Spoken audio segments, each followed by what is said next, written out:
جب 2 یا 4 بیٹیاں ہو جانے کے بعد ماں باپ میں سے کوئی ایک اگر بیٹا حاصل کرنے کے لیے کسی دوا وغیرہ کا ذکر کرے یا خواہش کا اظہار کرے تو دوسرا ساتھی فوراً غصے میں آ جاتا ہے اور وہ کہتا ہے کہ تم نے کتنی گھٹیا بات کر دی ہے، کیا تم بیٹے کو بیٹیوں پر فوقیت دے رہی ہو؟ ہر تحریک کے کچھ مثبت یا منفی پہلو ہوتے ہیں۔ عورتوں کے حقوق کے تحفظ کی حد تک یہ تحریک بہت اچھی اور مثبت ہے، لیکن جب یہ مردوں سے نفرت کے معاملے میں بہت بڑھ جائے تو یہ اعتدال سے ہٹ جاتی ہے اور اپنے منفی میدان میں چلی جاتی ہے۔ اگر فیمنزم کی تحریک کی حمایت میں 50% عورتیں ہیں تو یاد رکھیں کہ 50% مرد بھی فیمنسٹ ہیں۔ وہ بھی عورتوں پہ ہونے والے جو بھی ان کے لیے نیگیٹو معاملات ہیں، ظلم و ستم ہیں، ان کے حقوق کی بازیابی نہیں ہو رہی، اس معاملے میں 50% مرد بلکہ شاید اس سے کہیں زیادہ وہ بھی عورتوں کی اس تحریک میں ان کے ساتھ شامل ہیں۔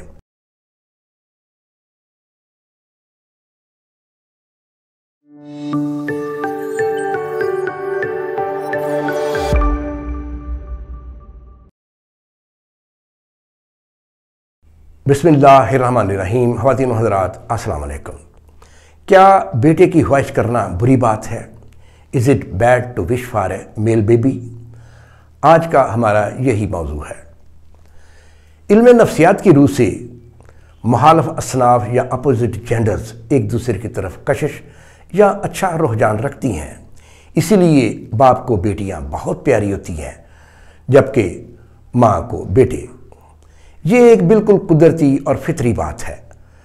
مسئلہ تب بنتا ہے جب 2 یا 4 بیٹیاں ہو جانے کے بعد ماں باپ میں سے کوئی ایک اگر بیٹا حاصل کرنے کے لیے کسی دوا وغیرہ کا ذکر کرے یا خواہش کا اظہار کرے تو دوسرا ساتھی فوراً غصے میں آ جاتا ہے اور وہ کہتا ہے کہ تم نے کتنی گھٹیا بات کر دی ہے، کیا تم بیٹے کو بیٹیوں پر فوقیت دے رہی ہو؟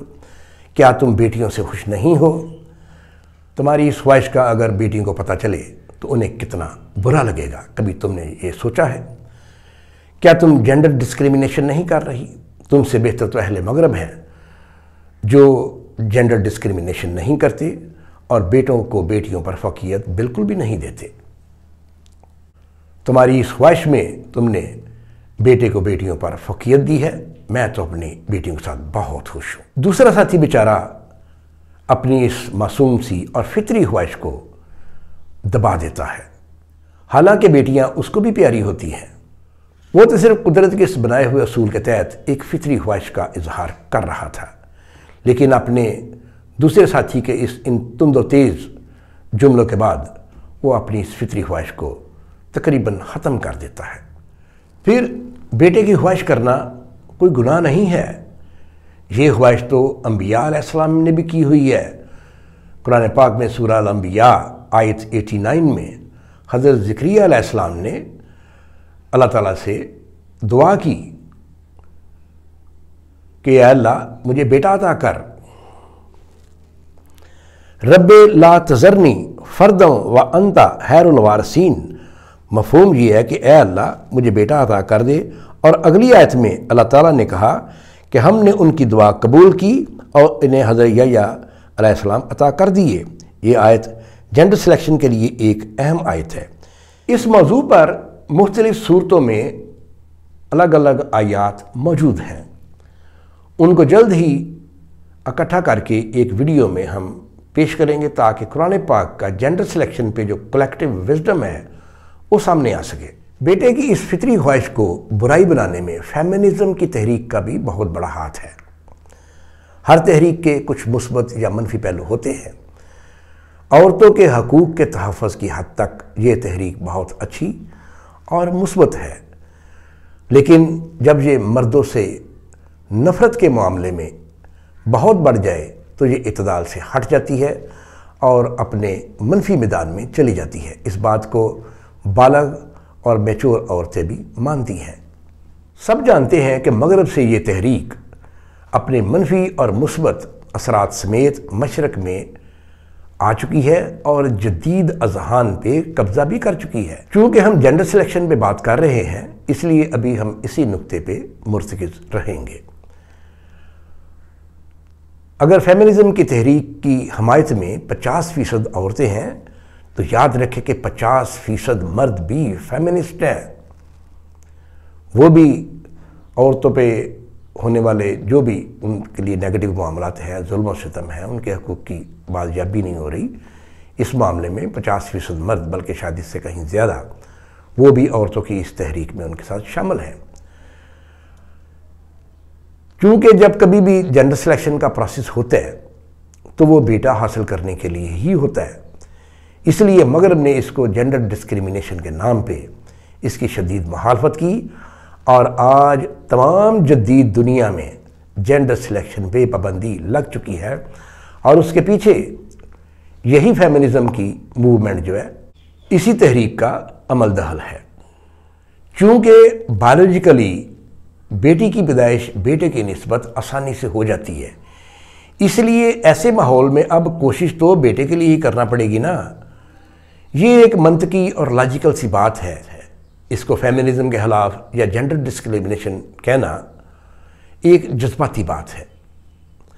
ہمارا چونکہ فیلڈ جینڈر سلیکشن ہے، ہم سے جوڑے اس معاملے میں رابطہ کرتے رہتے ہیں، اور ہمارا مشاہدہ ہے کہ ماؤں سے زیادہ باپ جینڈر سلیکشن کے عمل کے خلاف ہوتے ہیں، اور بیویوں کی اس فطری خواہش کے خلاف شدید رد عمل دیتے ہیں اور دوا کھانے سے مکمل انکار کر دیتے ہیں۔ ایسی صورت میں بیوی ہم سے پوچھتی ہیں کہ ڈاکٹر صاحب کیا میں اکیلی دوا کھا لوں تو کتنے کامیابی کے چانسز ہیں؟ تو ہم انہیں بتاتے ہیں کہ ہمارا جو کورس ہے یہ 95+ ہے، لیکن اگر صرف آپ دوا کھائیں گی تو اس کا جو ریشو ہے وہ 75 تک رہ جائے گا۔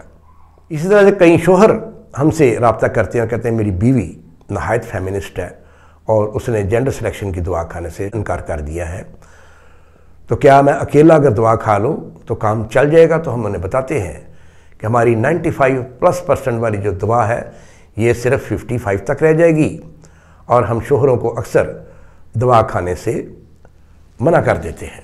ہمارے پاس یہ دونوں طرح کے جوڑے آتے ہیں، اس لیے وہ افراد جو بیٹے کی خواہش کرنے پر خود کو یا اپنے ساتھی کو برا بھلا کہتے ہیں یا فیمنزم کی منفی حدود میں چلے جاتے ہیں، اگر وہ تعلیم یافتہ اور سمجھدار ہیں تو انہیں خود ہی تجزیہ کرنا چاہیے اور اپنے اس غیر فطری رویے کی اصلاح کرنا چاہیے۔ اس بات کو درست زاویے سے سمجھنے کی ضرورت ہے کہ جینڈر سلیکشن کا ٹریٹمنٹ بھی دوسرے ٹریٹمنٹس کی طرح ایک علاج معالجہ ہے، اس لیے اگر کوئی اس کے لیے دعا یا دوا کرتا ہے تو اس میں کوئی شرمندگی والی یا بری بات نہیں ہے۔ زیادہ تر لوگ جو اس مسئلے کی دعا لیتے ہیں وہ دوسروں سے چھپاتے ہیں، صرف اسی وجہ سے اور اسی مائنڈ سیٹ کی وجہ سے کہ لوگ اس معاملے میں دوا لینے والے کی تحقیر کرتے ہیں اور اس کو بلی کرتے ہیں، یعنی اس کا مذاق اڑاتے ہیں کہ بھی کہ تمہاری بیٹیاں ہیں تو اب تم دوا سے تم اس مسئلے کو حل کراؤ گے۔ میں سمجھتا ہوں کہ لوگوں کو بھی اپنے اس رویے پہ نظر ثانی کرنا چاہیے، لیکن اس سے بھی زیادہ اس جوڑے کو اپنے اس رویے پہ نظر ثانی کرنا چاہیے جو اس معاملے کی دوا لینے میں شرمندگی محسوس کر رہا ہے یا اپنی اس فطری خواہش کو برائی سمجھتا ہے۔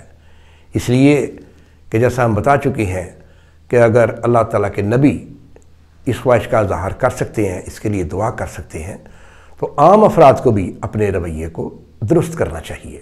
مزید کوئی سوالات ہوں تو آپ کمنٹس میں پوچھ سکتے ہیں یا ہم سے واٹس ایپ پہ رابطہ کر سکتے ہیں۔ اگلی ویڈیو تک اجازت دیجیے۔ اللہ حافظ۔